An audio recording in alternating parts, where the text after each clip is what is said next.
How to save the CrossFit Games. I'm Chris Cooper. This is Run a Profitable Gym, and I am not a CrossFit Games athlete. In fact, I'm not even sure that I'm a CrossFitter. I'm a cyclist who does high-intensity interval training workouts about twice a week, and I quite often cherry-pick my old favorite named CrossFit WODs. But here's what I am. I'm an affiliate owner who was 14 years as an affiliate. I worked for CrossFit HQ for 6 years, and I now mentor more CrossFit affiliate owners than anyone else in the world through Two Brain Business, our mentorship program. I've written books about CrossFit and business. We have the largest data set for gyms in the world. And for the past 10 years, I've tried to do for CrossFit affiliates what CrossFit HQ should have been doing all along. Now, back before the Reebok era, the Games served a different purpose than it does now. While it was a competition to find the fittest on earth, there were a lot of regional events, and your gym had a fairly decent shot of putting a few people into a sectional or probably maybe even a regional, right? I did that a few times. But when Reebok and ESPN2 arrived, we started to get really excited about the marketing potential that the big brands would give us. We confused exposure with marketing. We thought that if more people just heard about CrossFit, they would show up at our boxes. Similarly, I can remember when the first Nanos came out, and one of the shoe stores in our town carried them.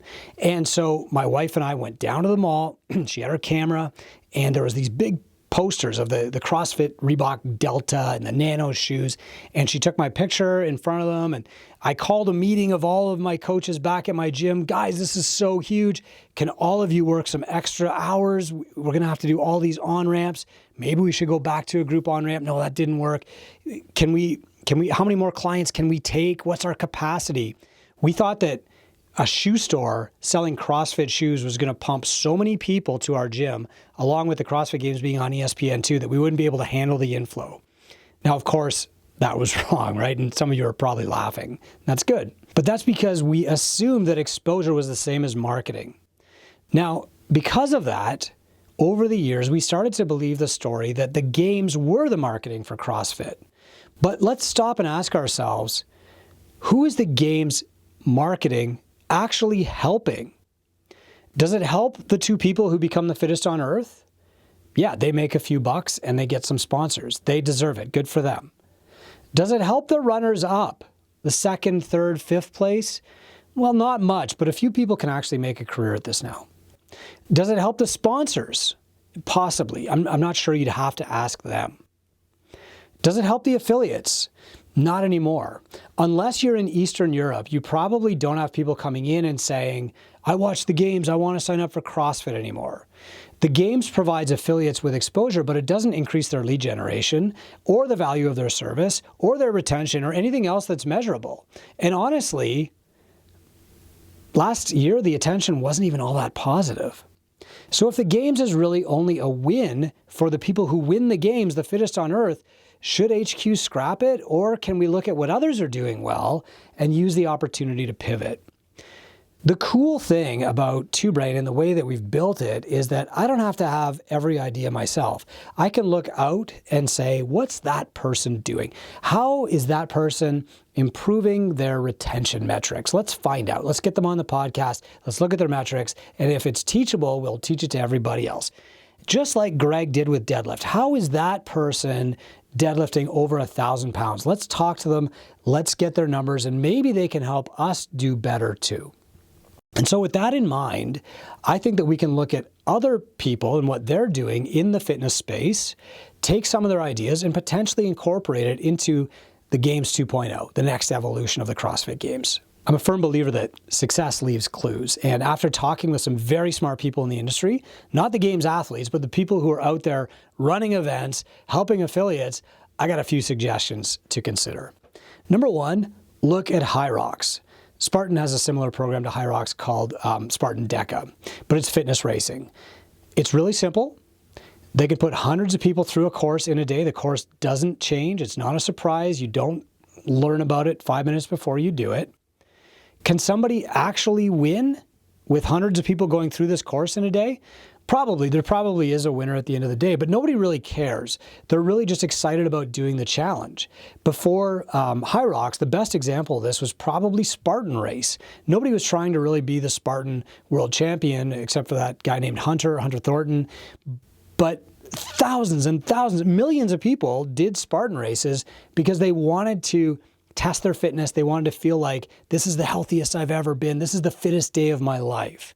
And that's what we need to think more about, because that will actually benefit affiliates. If you want to look at some metrics, this year the CrossFit Open enrollment dropped by over 30%. That's massive. Meanwhile, in the last year, Hyrox has grown 6x, 600%. CrossFit doesn't have to copy Hyrox to learn from them. Simpler is better. This is a good lesson to learn. Keep it simple. Participation is the king, not crowning the fittest on earth. And the ultimate winner ultimately really doesn't matter, right? You want to give people this amazing experience that they can talk about. You want to give them a story that they're going to share and snap their own pictures at and be proud of. And then go to a concert maybe that night, get a t-shirt, and like, that's it. People will pay big money to do this stuff, just like at Spartan Race. Instead of the games being a money-losing venture for HQ that doesn't benefit the affiliates, why not just flip it on its head, start over, build a fitness festival that you run in 5 or 6 places around the country to start with, and let people build their own story, find their fittest day, win their own personal journey, get a t-shirt, listen to a rock concert, and go home.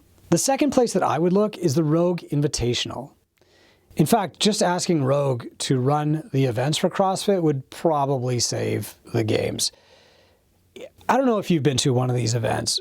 The last one I went to was down in Austin last year. And the community, the feeling, the vibe, it just feels like CrossFit circa 2017. Like, these people are amazing, but they're not out of reach. And if I train really, really, really hard, I might not win, but I could get to the competition floor. You really don't feel that with the games anymore. And it's, things get juggled every year and whatnot. But if you set things up and if you partner with Rogue, you're going to have an amazing event that you're proud to take your members to. You're going to have this amazing feeling of pride just being in the crowd. Boy, when the Two Brain Business banner came up all over that Rogue Invitational in Austin, I was so proud that I almost cried.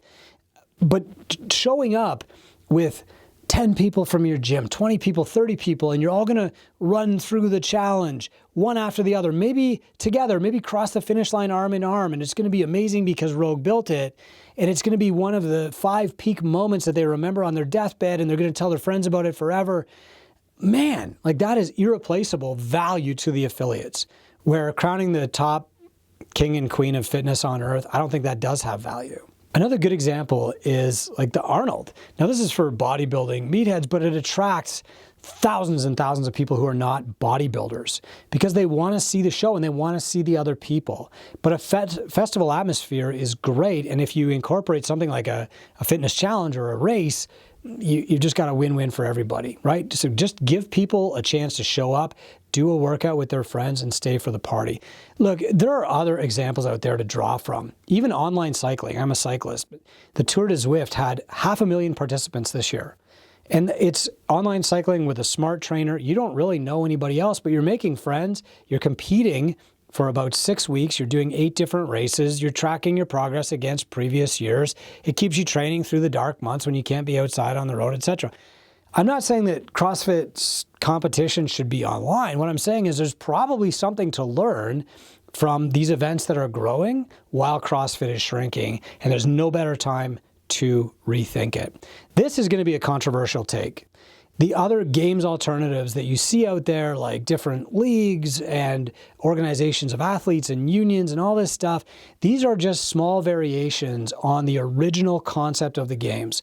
What I'm saying is it's time to revisit the original concept and ask, who are the games for? And if they are truly to benefit affiliates, then let's run them in a way that helps my clients love CrossFit, love my gym, love their fitness, love themselves, love their friends even more. And I think the way to do that is to make it more of a festival. I'm Chris Cooper. This is Run a Profitable Gym. I'd love to hear your thoughts. If you've got a better plan, let's hear it.